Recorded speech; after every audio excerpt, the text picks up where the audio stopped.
bienvenidas a la sesión. La sesión se llama La crisis ya estaba aquí, el impacto del COVID-19 en las defensoras de derechos humanos en Centroamérica.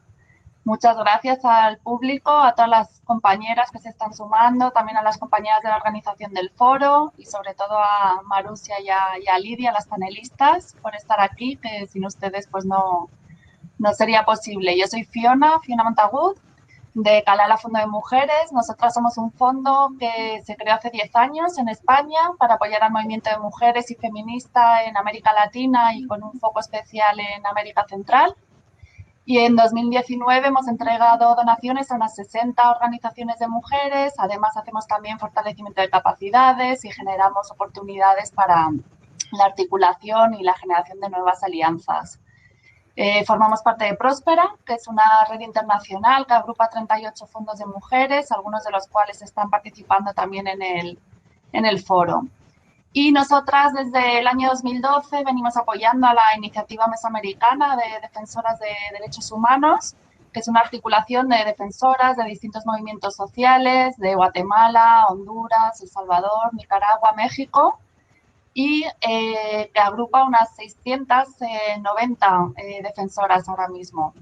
Y ellas trabajan para promover la protección integral feminista a estas defensoras, para sostener sus luchas a favor de los derechos humanos y fortalecer su seguridad, su bienestar, su liderazgo y su autonomía. Como habéis visto en la descripción de la sesión, consideramos que las defensoras de derechos humanos están jugando un papel crucial en la región en la defensa de la democracia. Y cuando el COVID llegó a la región, la crisis ya estaba en Centroamérica, de ahí el título de la sesión. Las defensoras ya estaban enfrentando las consecuencias de una crisis estructural provocada por un modelo económico y político que mantiene a la región sumida en la violencia, en el saqueo extractivista y en la desigualdad.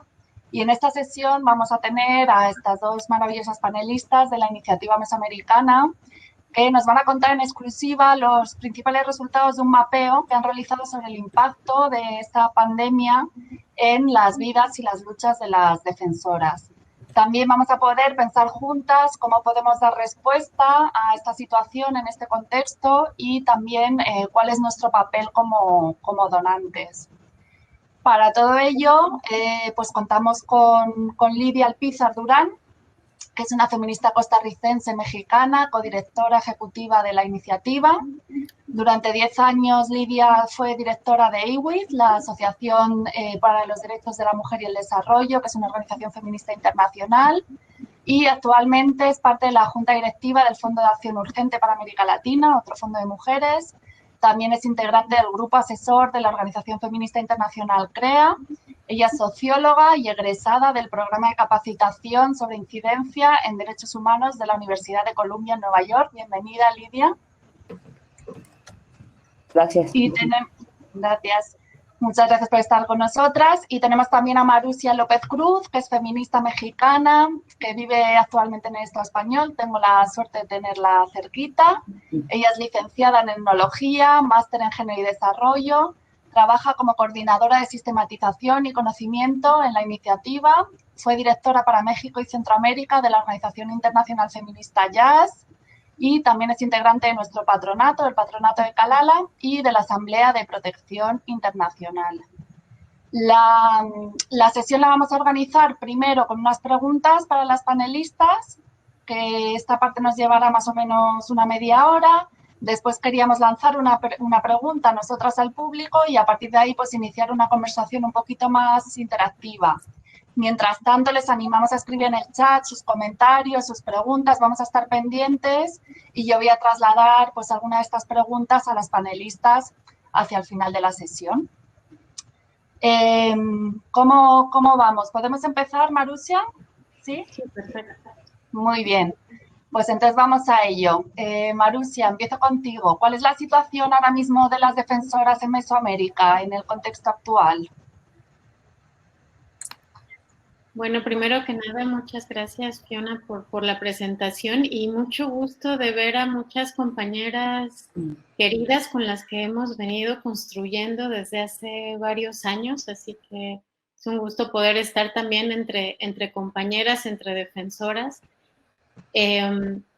Bueno, primero, a veces se nos olvida y es importante reiterarlo de manera constante que sin las defensoras de derechos humanos, sin las activistas, sin los movimientos de mujeres, no serían posibles las posibilidades y el avance hacia la justicia social. No sería posible el avance que hemos logrado históricamente hacia la igualdad, ni sería posible reconstruir el tejido social tan lastimado en Centroamérica, tan lastimado en nuestro continente, tras décadas de guerras, conflictos armados y un saqueo sistemático.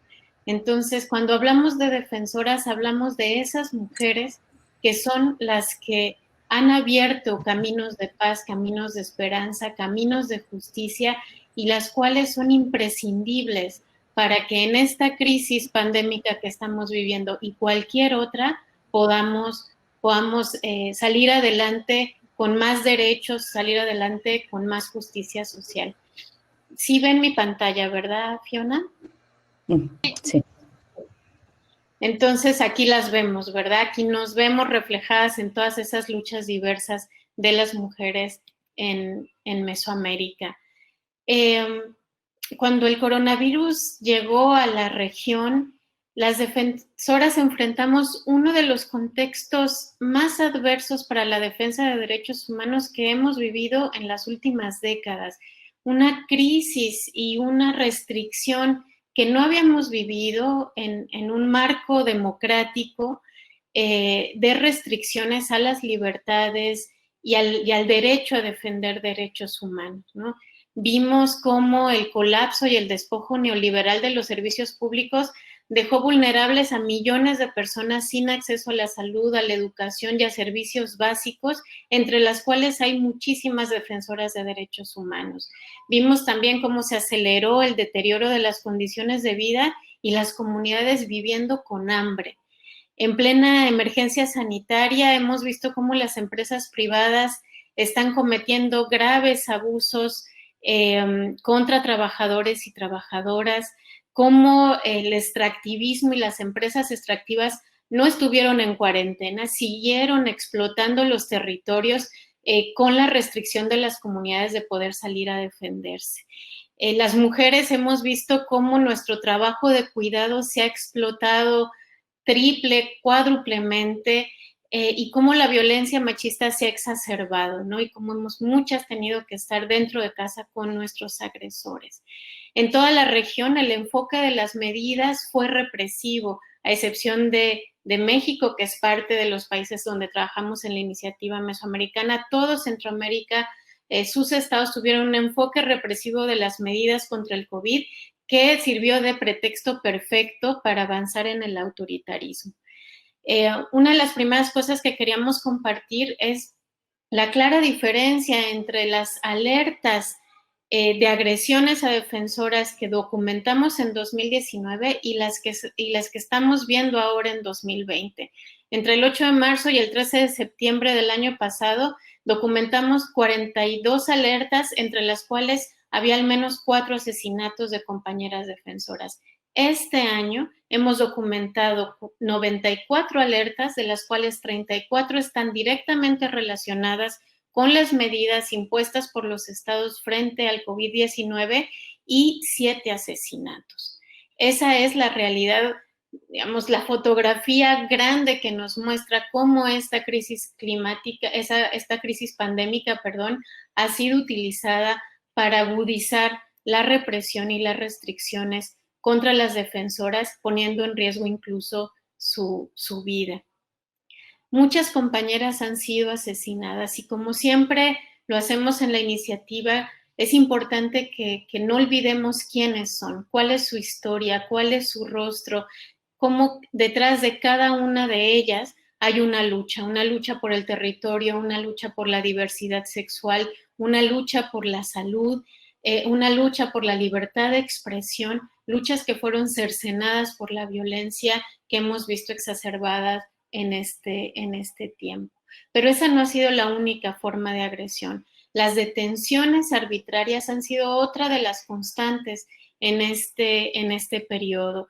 En especial en Nicaragua y en El Salvador, hemos visto las arbitrariedades relacionadas con las detenciones que las fuerzas policiales han ejecutado usando el COVID de pretexto.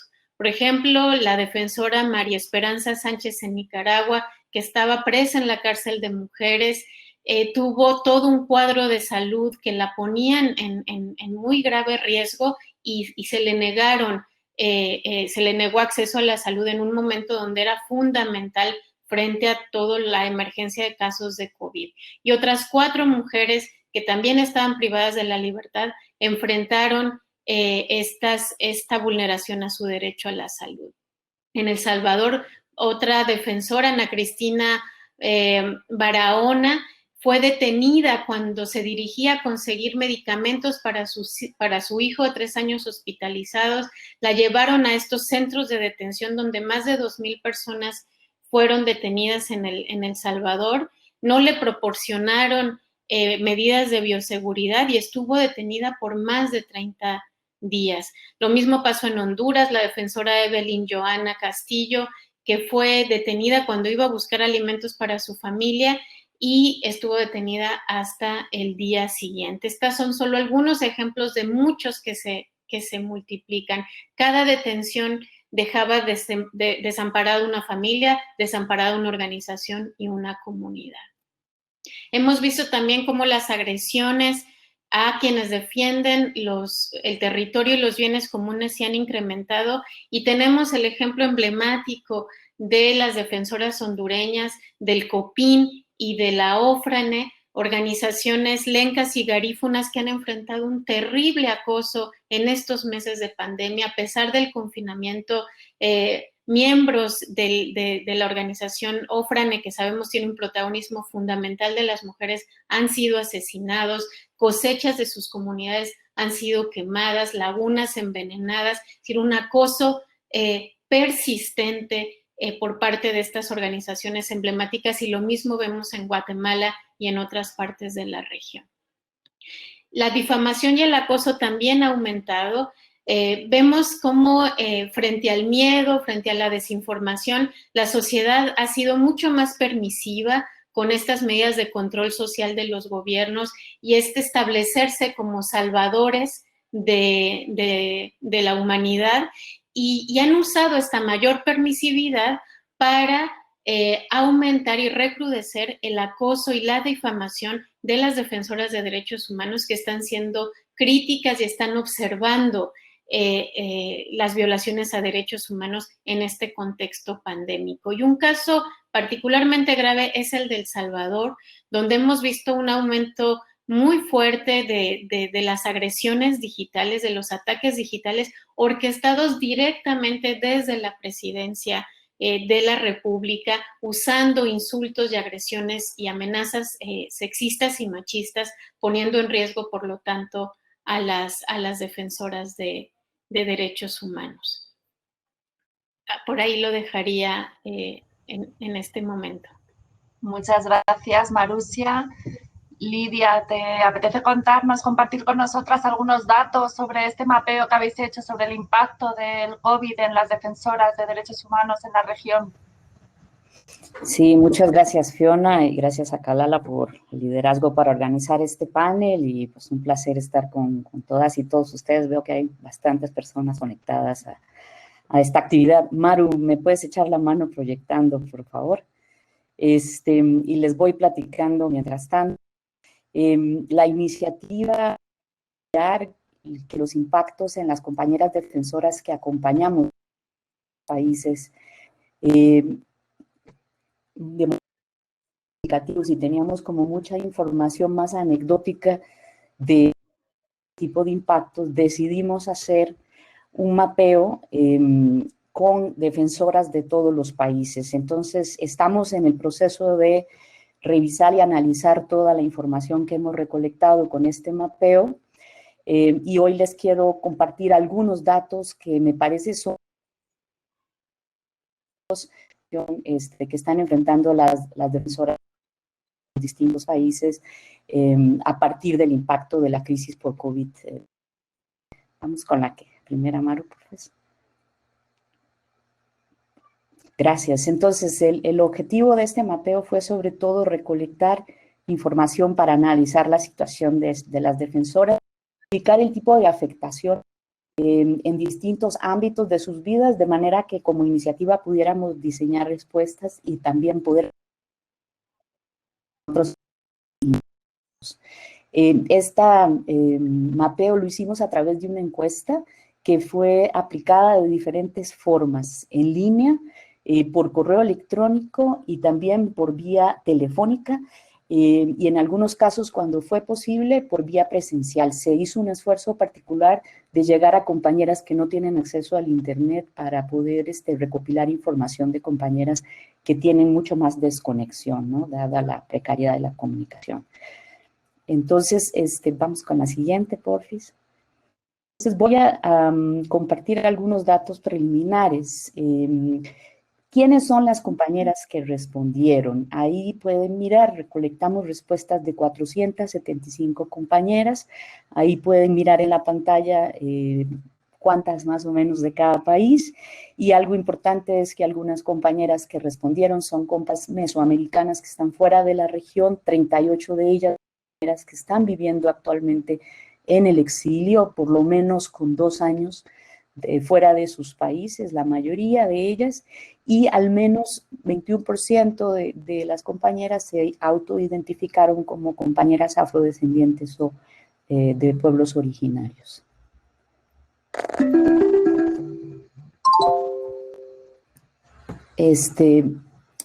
La mayoría de ellas, muy consistente creo con el resto de la población de la región, reportaron estar en aislamiento o cuarentena, ¿no? Y un grupo importante, 22%, reportaron que en el tipo de restricciones de la movilidad social que impusieron los gobiernos, no se les permitía salir o circular libremente en las condiciones de confinamiento. Vamos con la siguiente, por favor.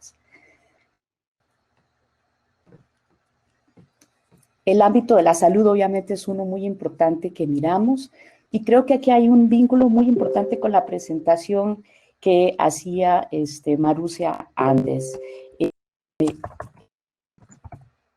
Perdón que me están interrumpiendo aquí. Es que la situación de las crisis múltiples que estamos enfrentando en la región generan de precariedad en la vida de nuestras poblaciones y las defensoras con las que trabajamos no son una excepción. Y entonces van a los datos que tenemos con respecto al acceso a la salud son muy, muy importantes y muestran muy claramente esa precariedad. Algo que nos pareció bien impresionante es que 43% reportaron tener problemas de salud preexistentes. Y hay varios que las exponen a un alto nivel de riesgo de infección por COVID, como la hipertensión arterial, la diabetes y otros. Y la mayor parte de ellas requieren de medicamentos a los cuales están teniendo dificultad de tener acceso. Por un lado, porque en algunos casos no hay abastecimiento y por otro lado, por el costo y el impacto económico que tiene el tener que adquirirlos, ¿no? Hay 32 estas compañeras que reportan distintos tipos de afectaciones por COVID, que no solo implica que algunas se han infectado, hemos tenido compañeras que han fallecido de COVID en algunos de los países, pero también afectaciones emocionales importantes como ataques de ansiedad, cansancio extremo, agudización de problemas ya existentes, migraña, estrés y otro tipo, ¿no?, de afectaciones de salud. Vamos con la que sigue. Algo aquí importante es que el 61% reporta tener acceso a algún tipo de salud, de servicio de salud, la mayoría de servicios de salud público y algunos servicios privados o esquemas mixtos, pero a la hora del acceso a esos, en términos reales, si se cuenta con recursos para pagarlos, el 67% tiene servicio. 50% más, reportan que no tienen acceso a apoyo emocional o psicológico durante este tiempo. Y el 50% que dice que sí tiene, son servicios de atención psicosocial o de distintos tipos que están siendo proporcionados por las propias redes y organizaciones de las mismas defensoras. Vamos con la que sigue, por favor. El ámbito familiar es muy interesante, sobre todo quiero resaltar el hecho de que el 58% de ellas reporta tener hijos o hijas o hijes, y la mayoría de esos hijas tienen menos de 18 años, o sea, están en edades en donde la dependencia, tanto económica como de cuidado, es sumamente alta, ¿no? Y en línea con eso, 76% de ellas reportan tener hijos que dependen económicamente de ellas, ¿no? Y 51% de todas las 475 defensoras que responden a la encuesta reportan tener otras personas que son dependientes, como su padre, su madre, otras personas de las familias, ¿no? Y de todas esas personas que son dependientes de ellas, 60% han agudizado sus necesidades durante el tiempo de la pandemia. Podemos ir con la que sigue, por favor. En el ámbito económico, y creo que aquí no es sorprendente, miramos un impacto importante, el 50% de las compañías están contar con la cultura. Las expectaciones en acción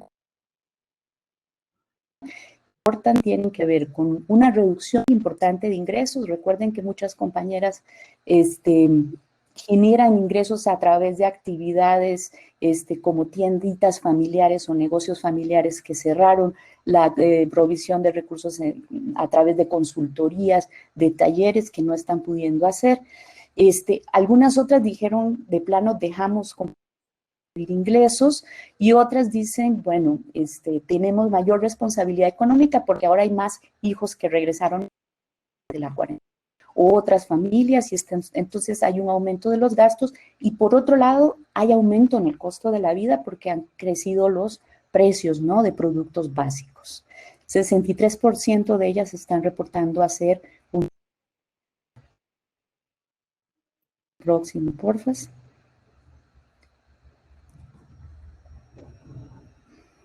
Y bueno, es un dato aquí muy importante cuando tratamos de mapear cuáles impactos hay en sus luchas y en la defensa de derechos. Bueno, por ahí Marusia comentaba varias de las agresiones que hemos estado registrando y que hay un aumento, ¿no?, de la violencia y también hacia las defensoras y defensores.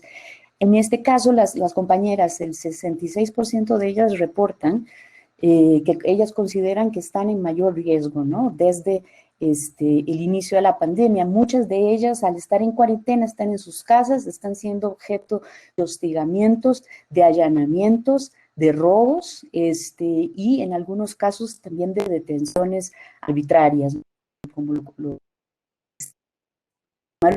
otros efectos importantes. Por ejemplo, no hay posibilidad de hacer los acompañamientos presenciales, muchos del sistema jurídico, entonces hay que estaban acompañando que no pueden, no se pueden hacer movilizaciones en muchos casos, como Nicaragua, no se puede hacer protesta. Creo que hay mucha creatividad que está empezando a generar en países, y la militarización es muy claro, entonces lo están reportando a nivel comunitario, incluyendo, y creo que esto lo estamos viendo muy claramente, la estados de sitio, ¿no?, declarados. Y varias nos dicen, veo vulnerable mi seguridad física, ¿no? Entonces, por ahí los impactos. Y por último, datos que creo que son de interés para todas, que tienen que ver con las principales necesidades que ellas están colocando. Hay cosas muy básicas que ver el abastecimiento de alimentos, de medicinas, el acceso a atención médica, las oportunidades para aumentar ingresos económicos, la atención a la salud emocional, también capacitaciones. Como manifestaba Marusia, en estos tiempos se ha vuelto una necesidad importante ante el aumento significativo de la violencia en línea. diferentes espacios para mejorar seguridad física y otros de herramientas y espacios que también nos parecen muy las pérdidas y las enfermedades que estamos registrando comunidad, siendo que hay un impacto emocional sumamente fuerte, donde el trabajo sobre duelo y sobre procesos de miedo a la enfermedad y a la muerte se han vuelto muy importantes. Así como el tema de la actividad, muchas comunidades tienen celulares, a computadoras, a distintas formas de conectividad y obviamente las situaciones de precariedad en zonas rurales, el tema de la desconexión en estos tiempos es bastante grande. Lo dejaría por aquí, Fiona, y les que vamos a estar produciendo distintas, compartir un análisis mucho más de esto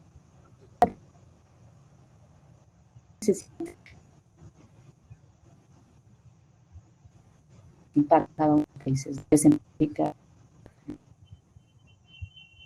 Muchas gracias, Lidia. Creo que la técnica no está funcionando muy bien en tu caso. En la última parte no veíamos tu cámara, tu vídeo, pero bueno, a ver si se puede arreglar. El sonido también era un poco malo. No sé si quizás merece la pena que salgas y vuelvas a entrar, a ver si se puede arreglar. Y mientras tanto, bueno, quería compartir que somos ya 67 personas en la sesión y están también haciendo comentarios en el chat. Por ejemplo, Magda Lanuza dice: todo Centroamérica no tuvo un enfoque represivo durante la pandemia. Solo Guatemala, Salvador y Honduras militarizaron el control de la población. Costa Rica, Nicaragua, Panamá no tomaron estas medidas. Después, si quieren, quizás pueden comentar sobre esto más tarde. Kimi de León, directora de prensa comunitaria en Guatemala y de la revista Ruda, aprovecha para decir que la situación de las periodistas también es un aspecto importante a analizar durante estos tiempos. Y han hecho también algunas preguntas, que esas las haremos más hacia el final. Mientras Lidia vuelve, Marusia, voy contigo y te quería preguntar, ¿cómo está respondiendo la iniciativa mesoamericana y sus redes locales y nacionales en este contexto? ¿Qué estáis haciendo para dar una respuesta y apoyar a las defensoras? Sí, gracias, Fiona. Y primero, solo mencionar, Magda, tienes razón, yo me refería específicamente a los países centroamericanos y mesoamericanos, porque incluimos México, donde trabajamos en la iniciativa, que efectivamente son El Salvador, Guatemala, Honduras, México y en el caso de Nicaragua, digamos, ya había un enfoque represivo, ¿no? Que no necesariamente un militar como tal, pero ya veníamos viviendo un enfoque represivo de la protesta social. Entonces, bueno, para aclarar eso, porque efectivamente no estábamos hablando ni de Panamá ni de Costa Rica, que son países donde no trabajamos.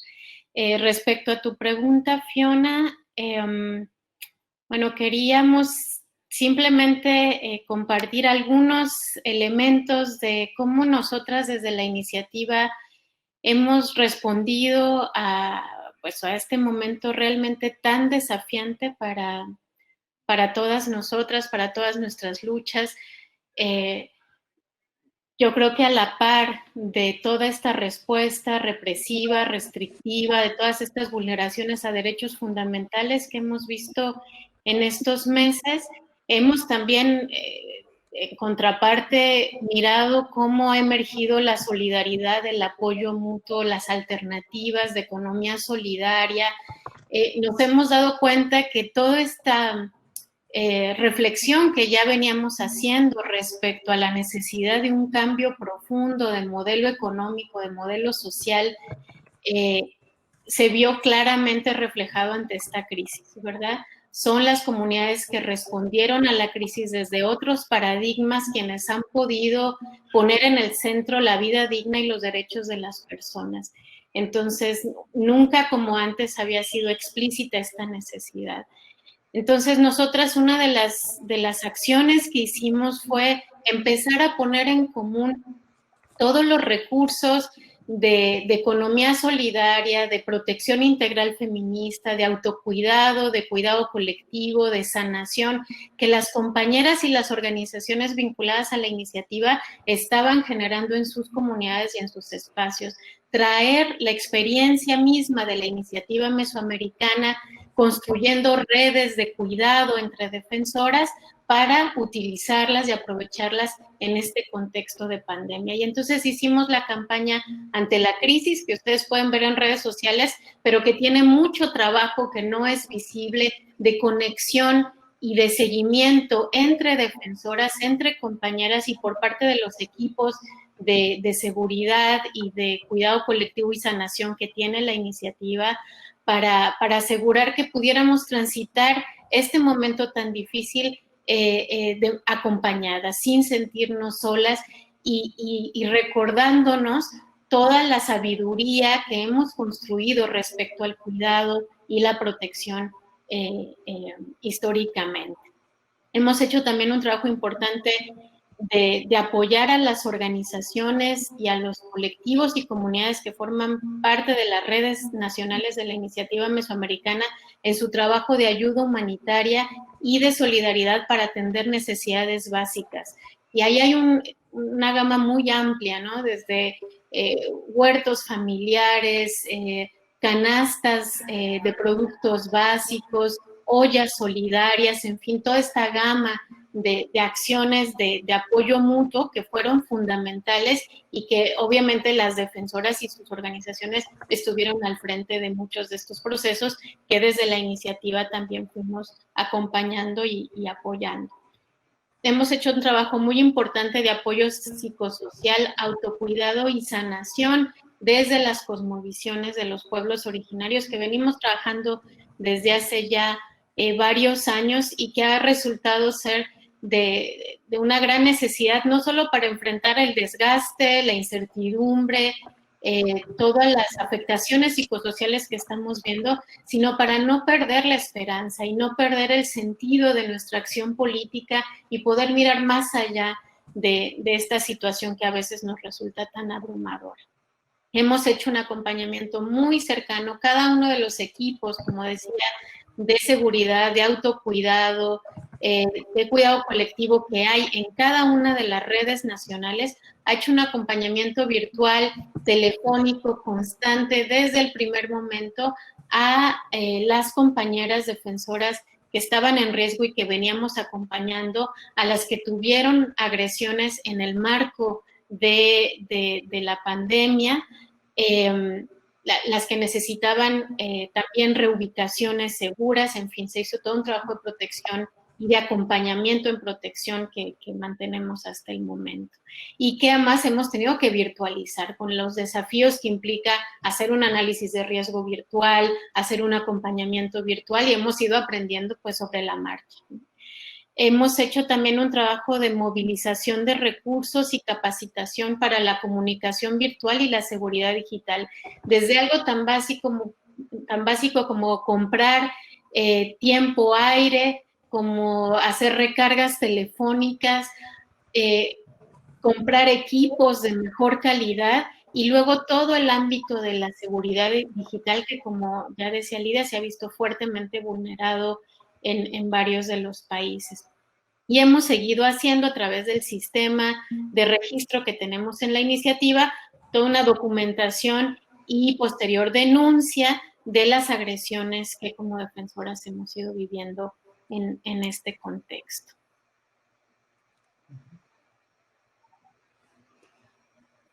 Muchas gracias, Marusia.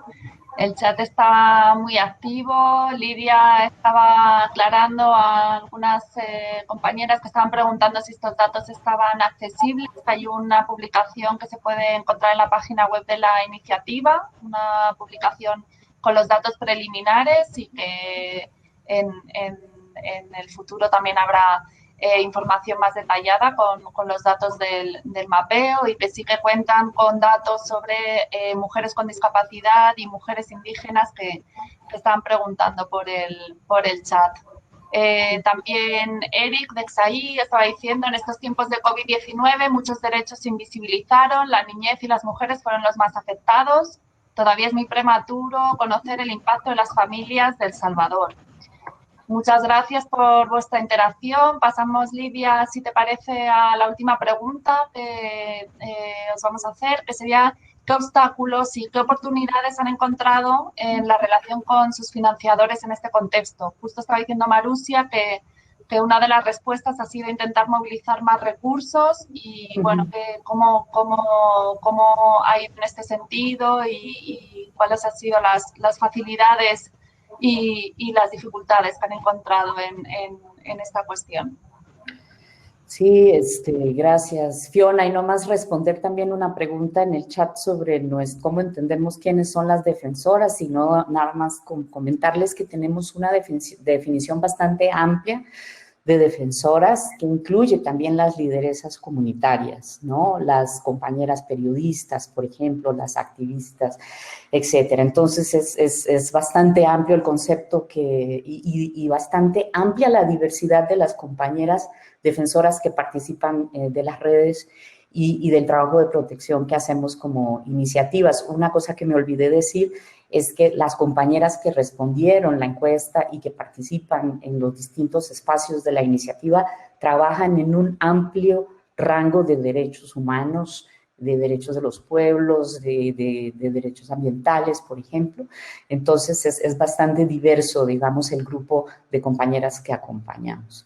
Con respecto a esta pregunta muy importante que haces, Fiona, sobre qué ha pasado, ¿no?, en términos de los donantes, han habido, o sea, por lo menos en términos de los donantes que apoyan el trabajo que hacemos, la respuesta ha sido bastante solidaria, bastante pronta e inmediata, por lo menos en términos de los recursos que estaban disponibilizados para el trabajo del año 2020.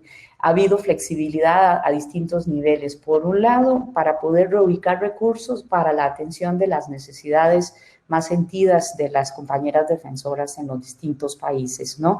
Y entonces ahí hemos podido habilitar recursos que en algunos casos hemos tenido que dar, como decía Marusia, apoyos que son de una línea más humanitaria que no veníamos dando, pero que en esta pandemia, teniendo un impacto tan fuerte, que es cierto que es difícil proyectar ahorita un impacto más amplio, pero claramente la dimensión económica y de sobrevivencia es de las más fuertemente impactadas. Entonces, hemos tenido como flexibilidad de los distintos donantes para poder hacer respuestas que no son necesariamente las que haríamos comúnmente.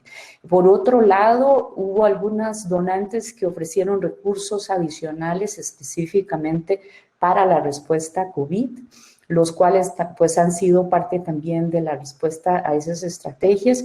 Y una de las cosas muy, muy importante es que una gran parte de nuestra respuesta ha sido continuar con el trabajo de reconstrucción de tejido social, de vincular a las defensoras a las redes nacionales y a distintos espacios de comunidades de cuidado, porque si hay algo que tenemos claro en la iniciativa desde que comenzamos hace 10 años, es que las redes salvan. Y frente a esta pandemia, la articulación de las redes territoriales de defensoras y el poder conectarse a esos espacios se ha vuelto algo muy importante. Entonces, poder seguir contando con recursos para apoyar ese tipo de articulaciones en respuesta a la crisis, pero también para sostener el trabajo de lucha que no ha parado desde las distintas compañeras, sus organizaciones y movimientos, ha sido muy importante.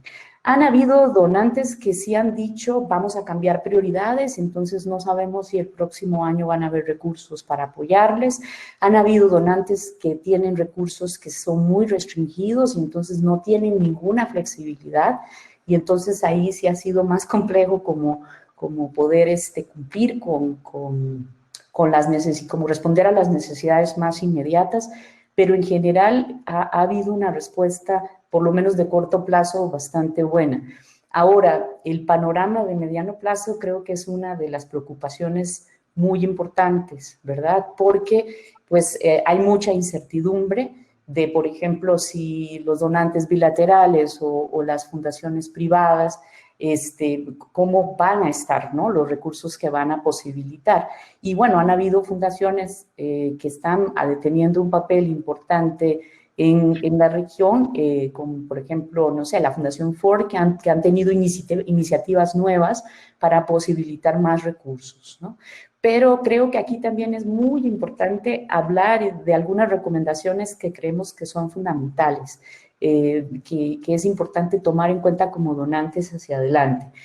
Uno es que esta situación, con todo y que estamos hablando de una crisis que se manifiesta encima de esta crisis estructural múltiple que nos hablaba Marusia al principio y que nos muestra que las defensoras estaban ya siendo afectadas y luchando en muchos casos en contra de las causas estructurales de esa crisis, lo cierto es que es una situación sin precedentes y entonces hay que investigar, hay que hablar directamente con las comunidades, hay que hablar directamente con las defensoras y preguntarles qué está sucediendo y cuáles son las necesidades. O sea, es muy importante que las respuestas que se construyan desde la filantropía, desde la cooperación para el desarrollo, estén basadas en las necesidades identificadas de la mano con las organizaciones, con las defensoras mismas.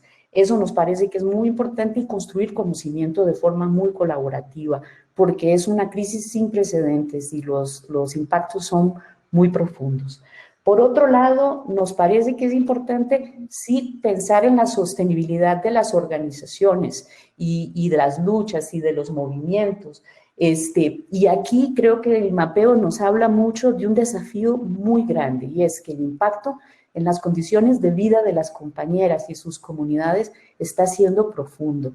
Y creo que un debate que tenemos de frente es cómo hacemos para contribuir para que hayan condiciones de vida digna para hacer la defensa de derechos humanos. Y eso implica repensar en muchos casos la forma en que se piensa cómo se sostienen las organizaciones y las propias personas están teniendo enormes dificultades de sobrevivencia. Tenemos varias comunidades en Centroamérica en donde hay manifestación ya de hambre y la previsión es que el hambre va a crecer como parte de los impactos de la crisis.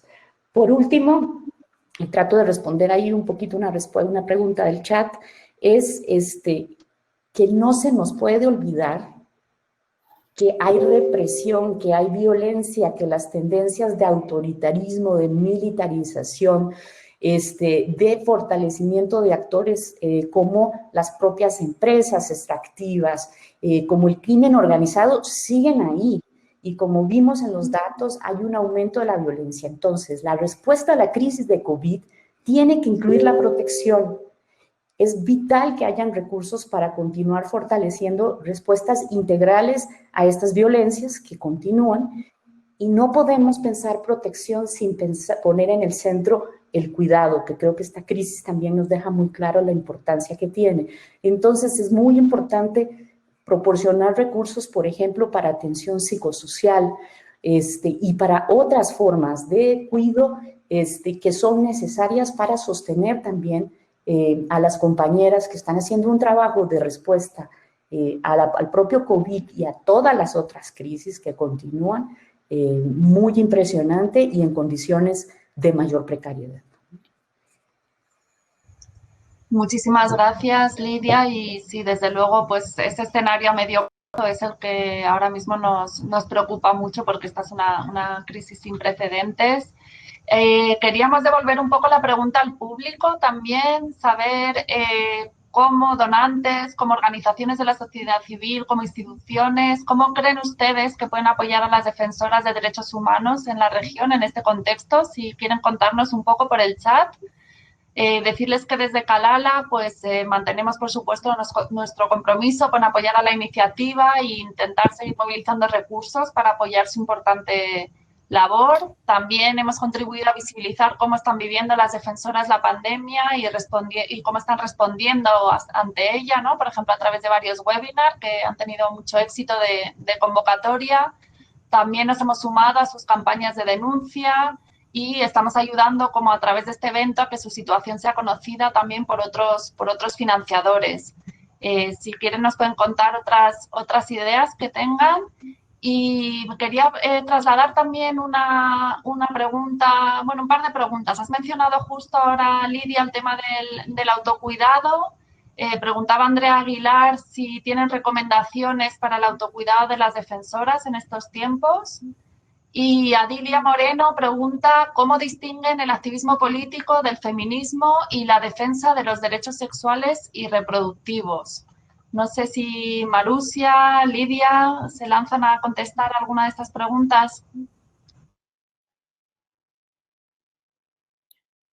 Bueno, empiezo con algunas ideas.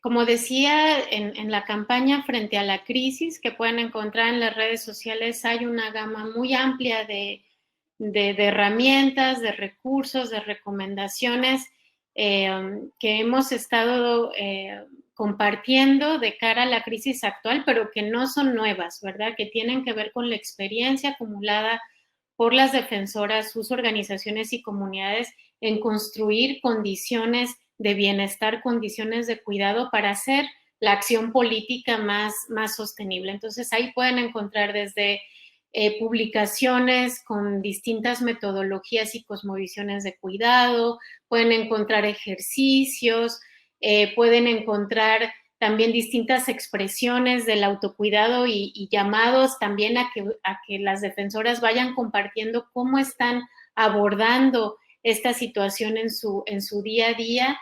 Y tenemos también algo que nos parece muy importante, un trabajo constante a nivel regional y por cada uno de los países de ir actualizando nuestros análisis de contexto, ¿verdad? Si no le damos sentido a lo que está pasando, si no entendemos esta crisis en el marco de las crisis estructurales, como decía Lidia, que ya estamos viviendo, y miramos cómo nosotras como sujeto político estamos siendo impactadas por este momento, puede resultar difícil encontrar vías para afrontar todos los desafíos que vienen. Entonces, el análisis psicosocial es muy importante y lo hemos estado haciendo también con las compañeras de las redes. El artículo La crisis ya estaba aquí, fue un primer ejercicio, pero hemos venido haciendo otros.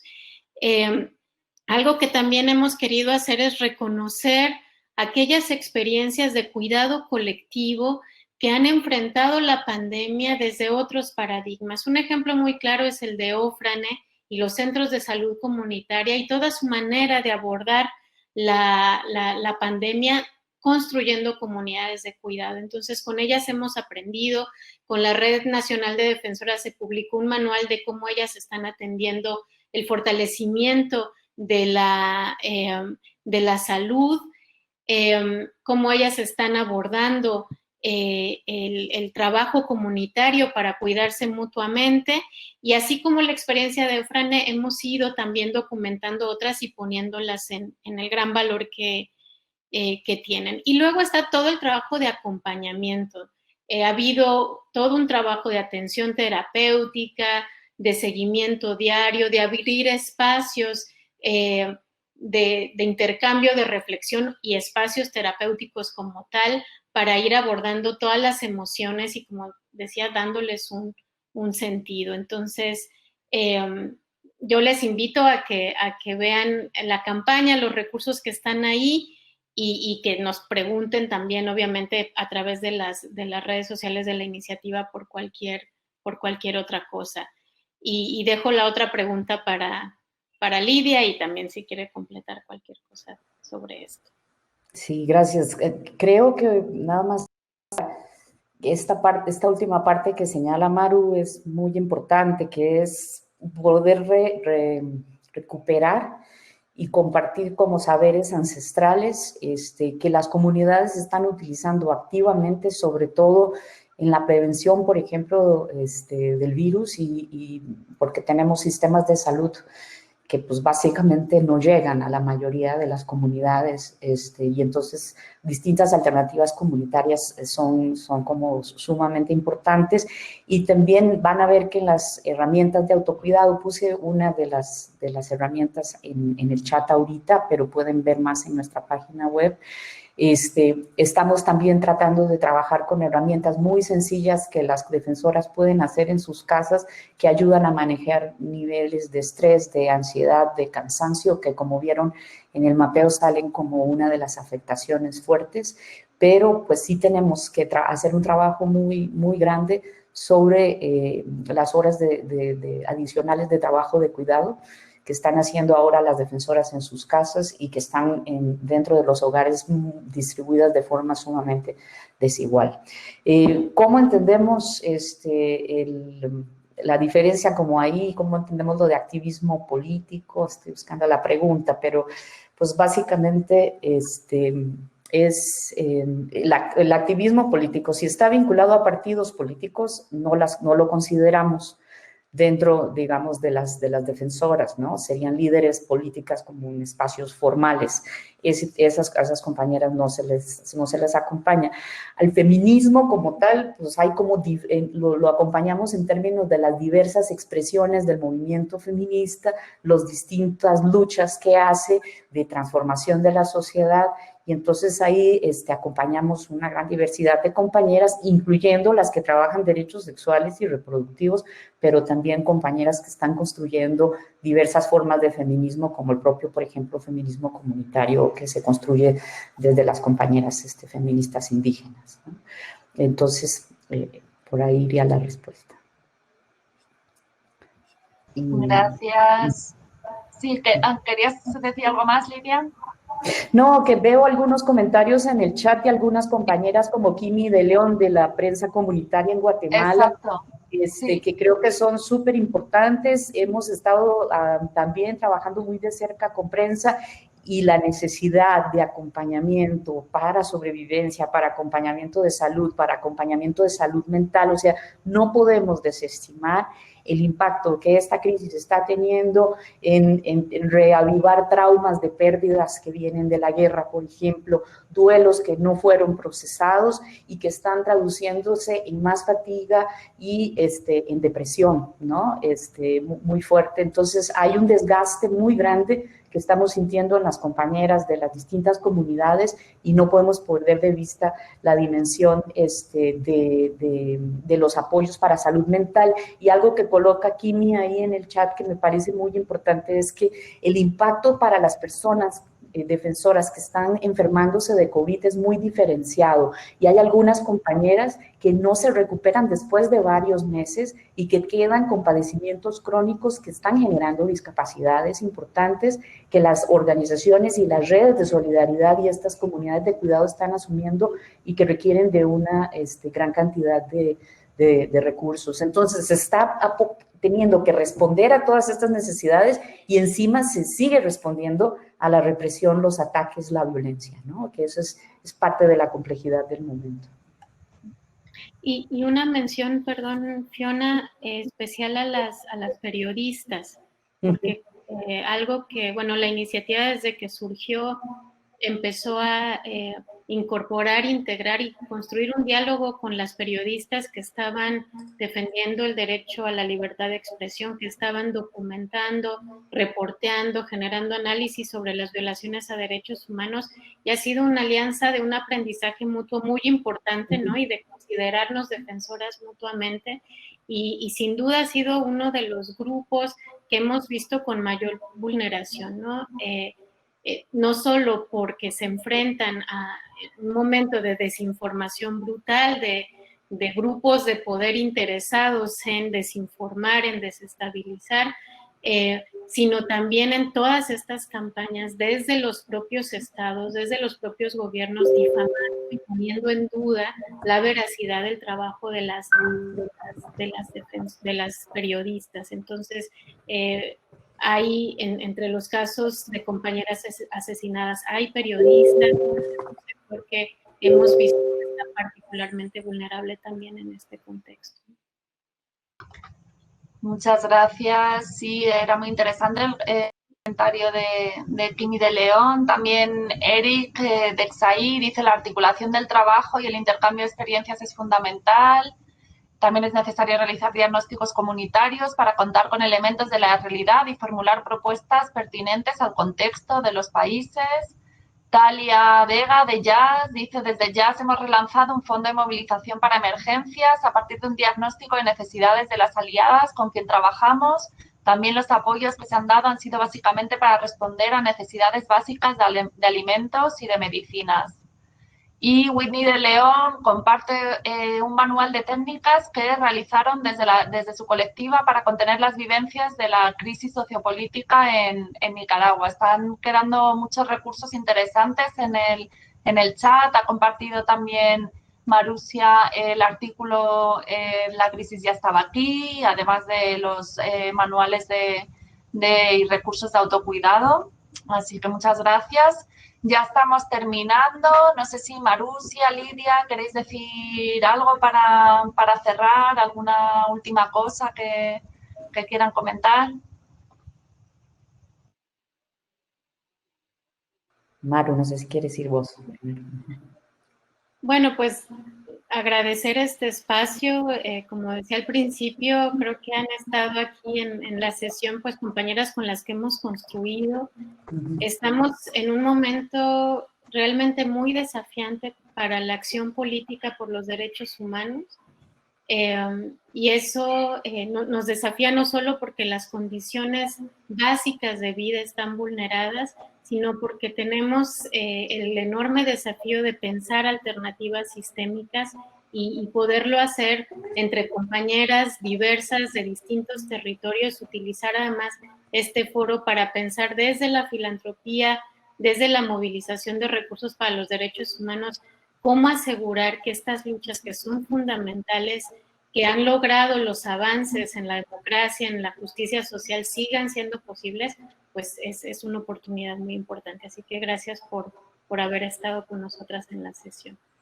Sí, yo me sumo al agradecimiento. Nada más recordarles que vamos a sacar varias publicaciones con los resultados del mapeo, que ya hay un mapeo preliminar que hicimos que está disponible en inglés y español, y que vamos a sacar también una publicación con el Fondo de Acción Urgente y el Fondo Centroamericano como iniciativa, con recomendaciones específicas para donantes en estos contextos de COVID, de que hay que responder a la emergencia, pero no podemos olvidarnos, como bien decía Marusia, de la necesidad de seguir haciendo apuestas transformadoras que ayuden a resolver como las causas estructurales, ¿no?, detrás de la propia crisis de COVID. Entonces, vamos a poner a disposición de ustedes pronto esas publicaciones y pues muchas gracias, Fiona, y a todas las personas que se unieron a este espacio. Un placer estar con ustedes.